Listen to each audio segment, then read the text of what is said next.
Welcome, everybody. We have a very special guest today. It's Erkki Peetsalu. Erkki is a good friend of mine. He's a creative writing and communication expert. He's mentoring communicates and businesses, and his experienced bodywork therapist. He has been on the self-journey development for more than 20 years, studying and practicing yoga, tantra, and different bodywork modalities, assisting workshops in Estonia, Bali, and his present focus is Myofascial Energetic Release, Lomi Lomi Nui, Hawaiian bodywork, and Biodynamic Breathwork and Trauma Release. And today, together with Erkki, we will have a talk about importance on slowing down in life. And we will be covering many different aspects of slowing down. I would like to cover a few major questions like what really means to slow down, how do we recognize we need to slow down, why it's important really to slow down, and what are benefits of slowing down, and what are the ways, what are the tips from Erkki and myself also, how we can slow down. So welcome, Erkki. Very happy to have you today on this podcast. Hello, Nisarga. Hello, everybody. Very nice. So where do we start? Start. How about what really means to slow down and step back, Erkki? What's your call on it? You are expert in this subject. We had a talk about it a while ago, and you were very enthusiastic to talk about this subject. Yes, thanks for inviting me here. Before we start and dive in, I just thought it would be nice to introduce myself a little bit from that angle that I'm living in a countryside. And before we start investigating what is slowing down, I need to say I've been investigating it myself quite for many years already. And when we moved from capital of Estonia, Tallinn, to countryside 20 years ago, then I couldn't actually expect anything that I've been experiencing right now during the whole process of slowing down. And time to time, it's almost impossible, even here in countryside, to slow down. And this is why I'm so curious of how to do it more consciously. And now, years and years already experiencing how to live in a countryside in a way that you would really like to live, like doing your homework from the spiritual level, and also everyday things that needs to be done, like let's say to prepare firewood or whatever it is, like we have sheep to to deal with them somehow, that what is needed every day. Life somehow is challenging us constantly, all the time, and how to just take steps towards myself, ourselves, and at the same time how to kind of be present in the moment what we do. And these hints and tips that I've got from here, from this beautiful place where I live, and the place I'm sitting right now is Haani Creative Hut that we have been creating here, especially for that reason. If people would like to do some remote work or to slow down consciously, efficiently, it's possible to stay here, and it's like constant learning, but at the same time constant realization that at the moment I'm for myself exactly in the right place. So before we start, just I said myself, like, okay, let's see how it feels right now outside. I just went to a little walk to the lake. The birds choir, beaver splashed its tail there, and neighbors are somehow around, and the life is so alive right now. The spring is on, and even sitting here behind the computer feels like I shouldn't be here. I should be outside. We still have plenty things to do. So yes, first of all, how to step into the moment is one thing that I've been trying to kind of like explain myself how to do that. And of course, somebody has said that we are human beings, we are not human doings. It's wisely said, but we still need to do things. But at the same time, again, how to be in that doing. So maybe, Nisarga, you have some good experience from your side. Life goes ups with its waves, up and down, all that. It has its own rhythm and intensity. And for example, this springtime right now, for me, it's quite active time in different fields. But I need to find a way how to stop for a moment, at least during the day, during the week.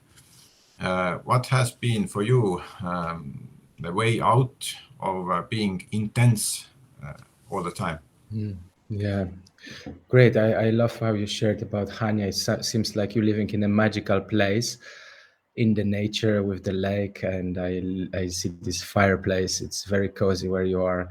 It just feels like I could come and join you for a cup of tea, and we could just sit and just be, like you said, you are human beings, not human doings. I like that phrase.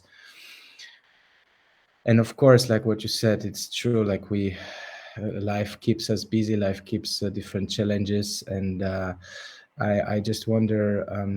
I think the first thing for me in this topic about slowing down in life is recognizing when do I need to slow down? What's happening in my life that I need to take a step back, where I need to look in and come back to my center. And I think physicality for me is the first factor. If I feel tiredness, if I get sick, like actually now I since 2 days I got some little flu, and I'm noticing my body is exhausted after 2 weeks of intense workshops, working with people in the groups, and just body collapses. And the importance for me would be how I can recognize that exhaustion before I get actually sick.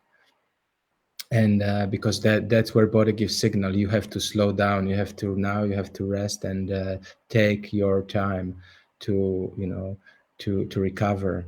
And so just for me, the other indicator is when I'm losing my clarity, when I have to push through some events or tasks, when things are not flowing effortlessly, where things are tough, when things are kind of heavy. That's for me like, okay, this is time for me to step back, check what's really present, and see if that really right, is it the right direction, and listening to the gut feeling, if this next endeavor, is this next task, is really something that I take on from the space of insecurity, or this is something that really is nurturing my work, nurturing my relationship, my well-being.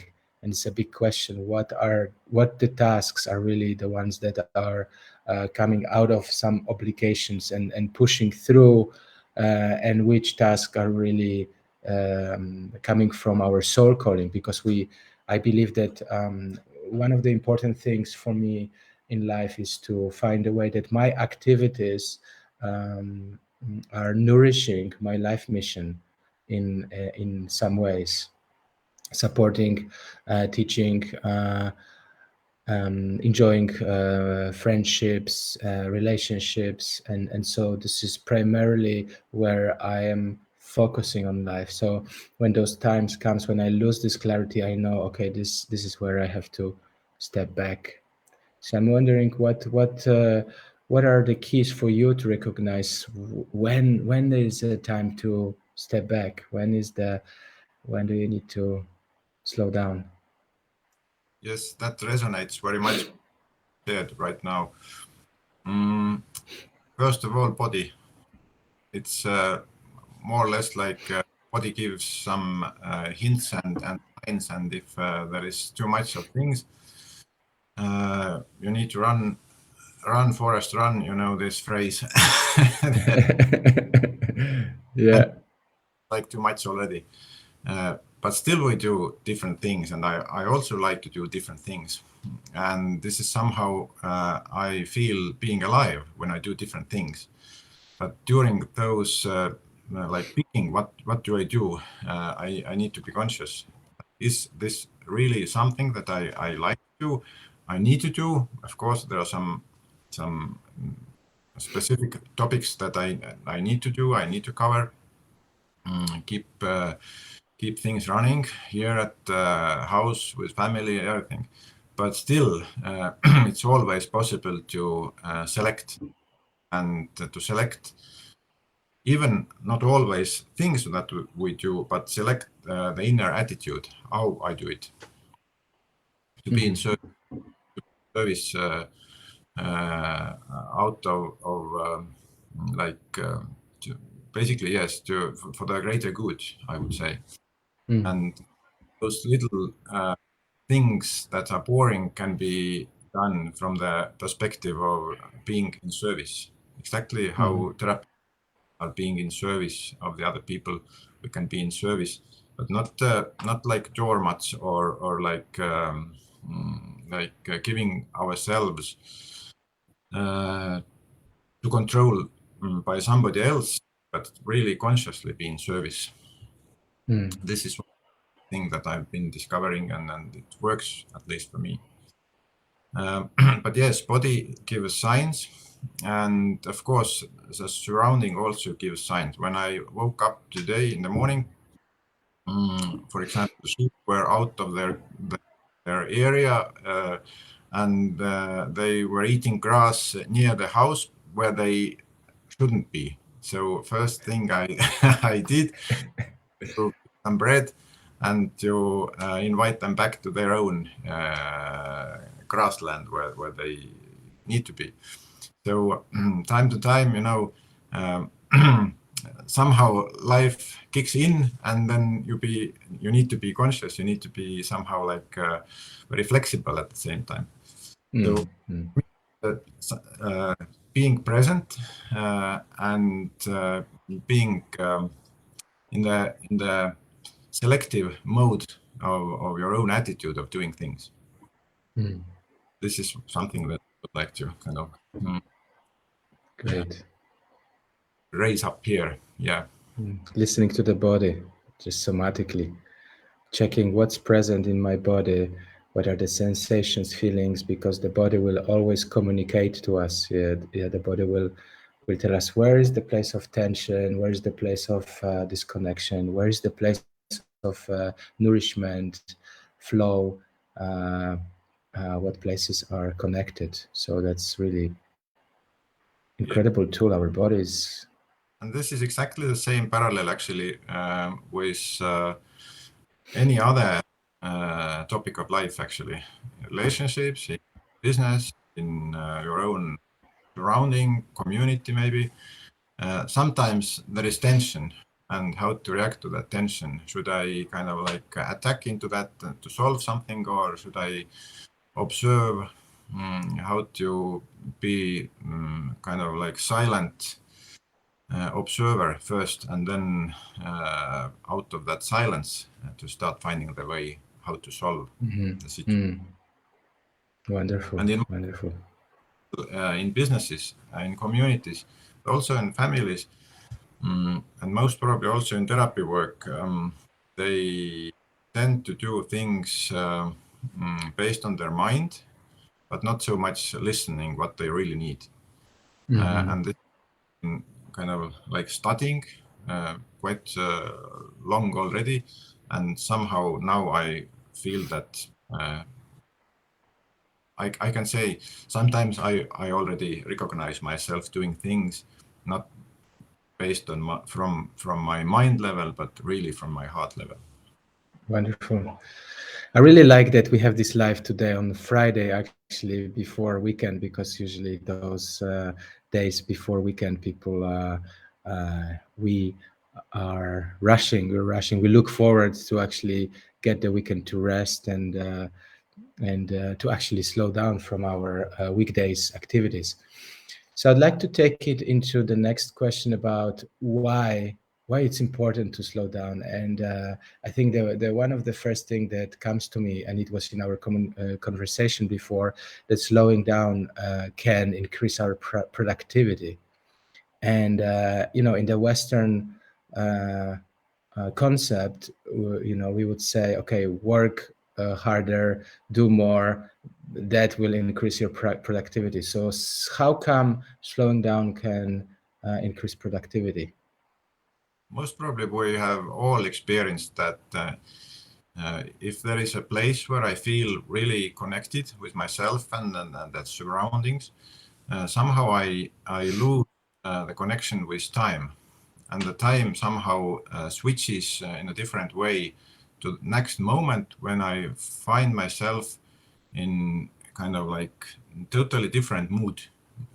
And it can be like very creative, it can be very productive, but when we push ourselves into that creative or productive mood, then it's stressy because it's so stressful, and this stressful kind of stretch for the body and mind does not allow to be fully creative and fully productive. So for me, and I'm experiencing the same thing with people who are coming, for example, here to our Haani Creative Hut to do some kind of their own project, to finalize something or to be creative, to do some remote work. They can very well connect things that they usually do when they don't work. I mean, they can be at the same time in a work mode, creative mode, and also in relaxed mode, because the environment is, the atmosphere here is different, environment is different, and it just gives you another perspective for your own doing, your own mission, your own kind of like aim, even aim in life. So I think changing the environment where you do things, when you need sometimes to step out of your own patterns, your own everyday rhythm, just to find another rhythm, to find some practices that really kind of crack the armor that we are creating just to be in a safe side for some period of time, but in that one moment the same armor doesn't serve us anymore. And this is exactly how it works in therapy, but also in business, in our social life, our relationship. At least it I feel like this. And if we crack this pattern, then we can be more alive. And out of that activity, we like put less energy to get more out of that. And from that comes really productive and efficient, just slowing down to be more efficient. Yeah, I like that. I think you mentioned about creativity also. It's a very important one. I think when we slow down, we have access to certain insights and more creativity arise. I think for me, slowing down is very crucial also in stress and anxiety. When I catch myself really stressed after a longer period of work or anxious, my nervous system is buzzing. I feel it as actually like a buzz inside, and that really helps me to reconnect also with nature, reconnect with myself. And I think big part of slowing down for me, it's reconnecting with sense of gratitude, gratitude for life, gratitude for everything I surrounds me, and that tremendously impacts enjoyment. Like I have different sense of enjoyment when I'm in this state of slowing down.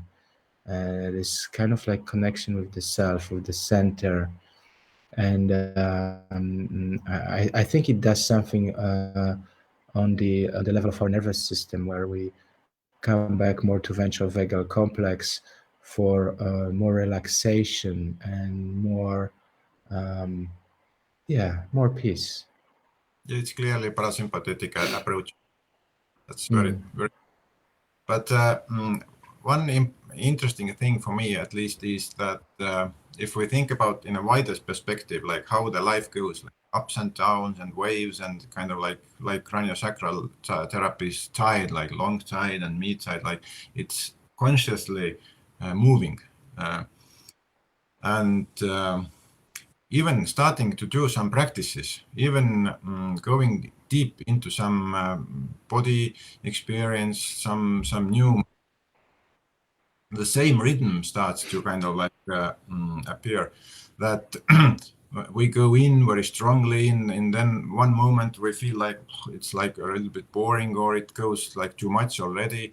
So how to find the rhythm, and also the rhythm practicing in different things, like for example, if we have so many different practices, some like for slowing down, I mean, from some mindfulness practices, no mind, kind of still meditation, or more active things like vipassana, or some active meditations, or some Sufi practices, or whatever it is, like ecstatic dance even, or different shamanic practices, some vision seeking, or let's say some even kind of like a bit more extreme sun dance, or this darkness retreat, for example. This has all directly connected with our life energy, but also the kind of like waving, like how to surf, catch the wave actually, how to catch the wave, and at the same time how to let the wave go. Because if we are in the high, then the feeling is like I need to like kind of keep it, grab it, like, oh, this is me. And if it's down, this is not me, like kind of like a shadow part of rises up. This is not me. I don't want this. But how to be flex in that it goes up and down, and how to regulate ourselves. And out of that somehow comes also the knowledge or understanding that in the middle of it is peace. It's like kind of like ups and downs, which doesn't, if I'm in the center, it doesn't affect me at all. Wonderful, wonderful. Yeah, when I like that phrase about wave, catching the wave and being on the top of the wave, and there's certain addiction in it of and fear. What happen if I actually lose the wave? What happens if I actually go and collapse? What if I give myself time to slow down? I think it's a big part of it is the fear of losing something, or fear of disconnection, fear of um, mm, failure, I think. Yeah, this So for of missing out, kind of like. yeah, fear of missing out. If I miss out something, it's a big one. Yeah. So I think it would be very interesting, maybe for our listeners who might want to know some practical implementation, some practical tips. How do we slow down? I think something that comes to my mind is reduce distraction, for example. So if we are distracted by social media or by electronics, we can switch them off, or we can reduce watching them to minimum, to bare minimum, essential minimum that we have to do it, especially on the weekends where we don't work. Um, I think prioritizing things that brings joy, brings happiness, brings relaxation, that can be also a useful tip. So I can make a plan that every day, no matter what, I take time to meditate for 10 minutes, or no matter what happening, no matter what is the weather, I go out and I spend some time in the forest or at the lake. I think the other one that is very helpful for me is spending time with the loved ones, with the family and dear friends and communities. I wonder what would be tips for you if somebody asks you, how do I slow down? What do I do? Yes, for answering that question, for me it's interesting to look for a moment into different cultural background and practices. For example, very often people don't want to start practicing something, but they just want to be as they are. And then why should I do something for gaining something because I'm like perfect anyway? Or why should I do an additional step into like that feeling of being myself or something like that?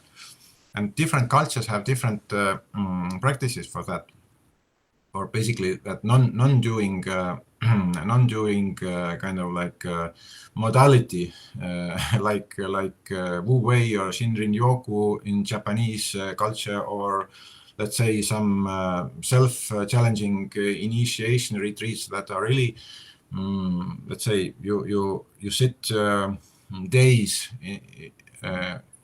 in the forest, for example, like basically not doing anything, but try to be not doing anything in forest. Very complicated. Or let's say Estonian tradition, the sauna tradition that Finnish people also have, and in this southeast part of Estonia, the smoked sauna tradition. Basically, this doesn't expect anything from you, but when you go into sauna and you basically leave behind everything that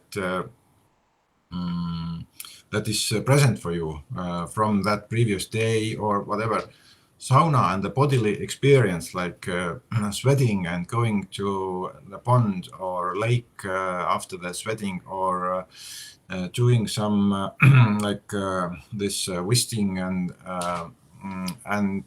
everything that somehow is bodily experienced.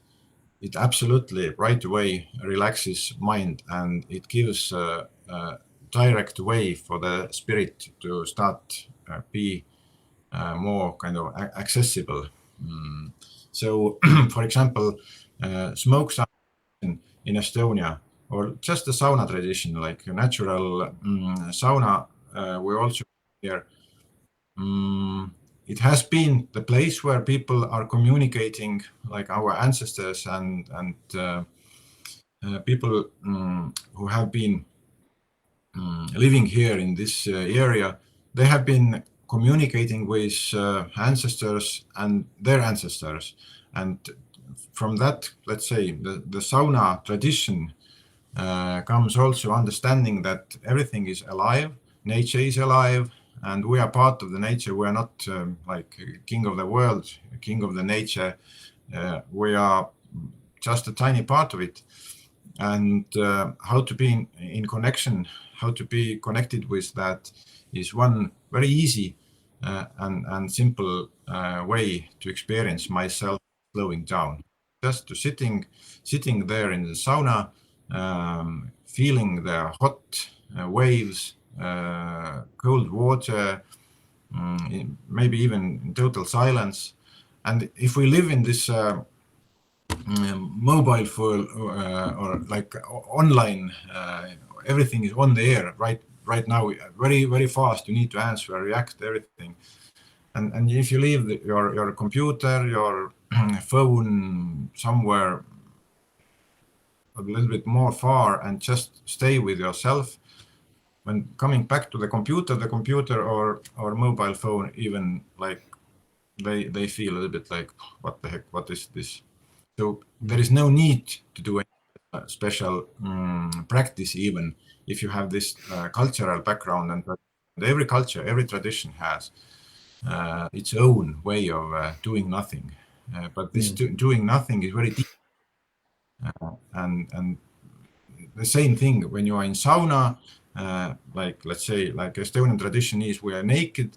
It's like honesty. It's there is nothing to hide, no judgments. We are open to each other, to friends, to family members, and from that is coming trust and coming aliveness totally.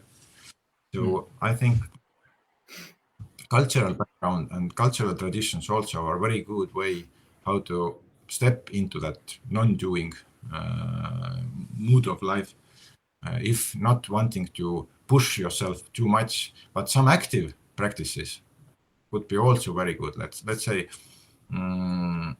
ecstatic dance, absolutely beautiful practice for feeling total emptiness.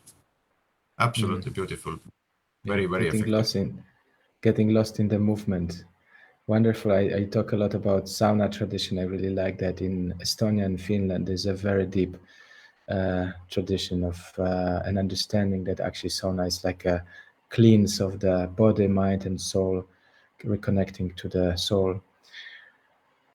I also came to my mind darkness retreat that I have been doing also South Estonia twice in my life for 7 and 10 days. It was a very powerful experience of slowing down in darkness, where I had to realize actually how beautiful it is when we are in darkness and we prepare our meal, for example.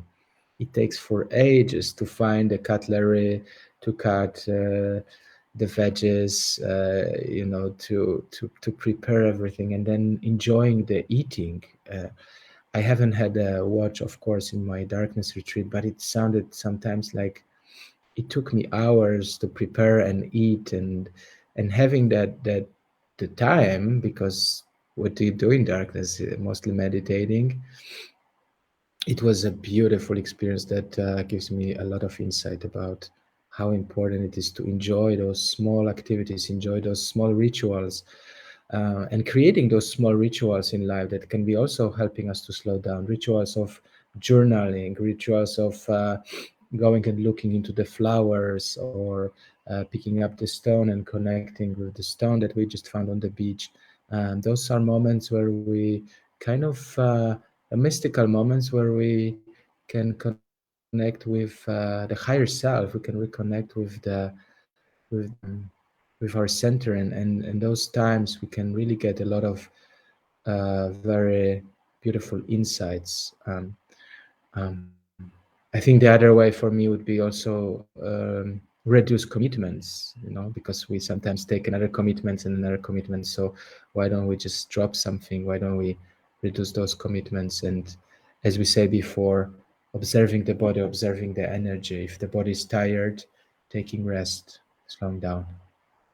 One thing which is interesting for me is why we are talking about this slowing down. It even like might feel ridiculous because it's like so obvious that we need to slow down, but it isn't. And sometimes even people who are more conscious about themselves, at least I've experienced myself the same thing. Even in self-development path, I've been starting to collect more and more experiences, and it becomes a spiritual tourism and not growth anymore. It's like kind of circle, like I'm running in like wanting to get more experienced, new thing. Oh, this is like mind blowing. But in one moment, I need to understand that time for integration, time for slowing down, even from that path is extremely important somehow to realize that what I really is, what I really am, where I am, and how to I like to step on. So this like picking different experiences, you shared this darkness retreat. I totally agree. My 3 times in darkness have been very powerful experiences, and I didn't go there to experience something like, of course, it was a little bit like to experience something new, but there was like real reason why I went there. But it might turn in one day, similar practices, it might turn to spiritual tourism, which is absolutely no-go. But you have to figure where is the spiritual tourism for yourself. Is it right now, or like it's really something that I need to do, whatever practice it is?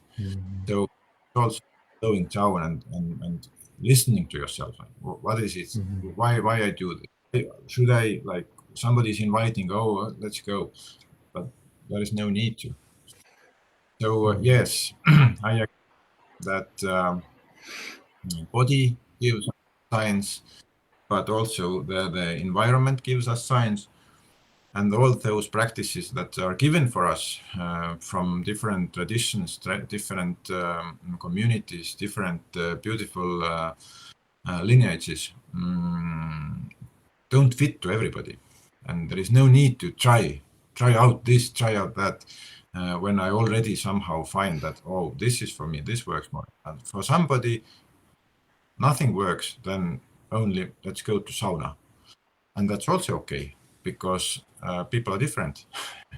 And when you slow down in sauna and get your core connected with your, like, inner true being, then that's totally okay. And out of that, new empowerment feeling and new energy rises. And of course, being regular in what you do, being regular in what you practice is important. But when starting to push, like, I need to practice, it's also something that this is kind of like spiritual ego kicks in, and and we need to be aware of that. Wonderful. Yeah, just recognizing when we are authentic to ourselves, our needs, and our energetics. Great. So coming to completion, I just thought maybe to invite everyone for the last few minutes to just sit in silence. Maybe we just reconnect with ourselves, and when we slow down and we look in and we focus on gentle breath in and out through the nose, and we simply for a moment just reconnect. I will find some song, some track that it could be. When you are looking for a song, may I just say one more comment? Yes, sure, of course. For completion, I think it's always good to take a next step to discover things that we do from that position that we remind ourselves we don't know anything. Like we make a white sheet of paper, because everything what we do from the level of knowing somehow is covering something that we know yet, and that can be arise because we suddenly, like, we start charging things from the level of what we know already very often. And just for completion, in my mind, it would be beautiful to kind of allow ourselves not to know, and be this white sheet of paper, and let the life to be surprised, let you be ourselves, to be curious, and as like this I like this phrase of Forrest Gump: life is like a box of chocolate, you never know what you're gonna get. If we are in the in the mood of not knowing, we can get absolutely beautiful things, something that we even couldn't expect. Okay, so let's connect with this unknown. I invite everybody, just if you are sitting, just close your eyes for a moment, and for a minute or two, we will just look in.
Nice. So thank you everybody for joining. Thank you, Erkki, for this wonderful talk on slowing down in life. And I wish everybody a beautiful weekend and a beautiful Friday. Thank you, Nisarga. Thank you, everybody. And if you seek the place where to step out from your patterns, then one possibility is here to just land here in Haani Upland, South Estonia, and warmly welcome. Definitely, I will visit. Bye-bye. Ciao.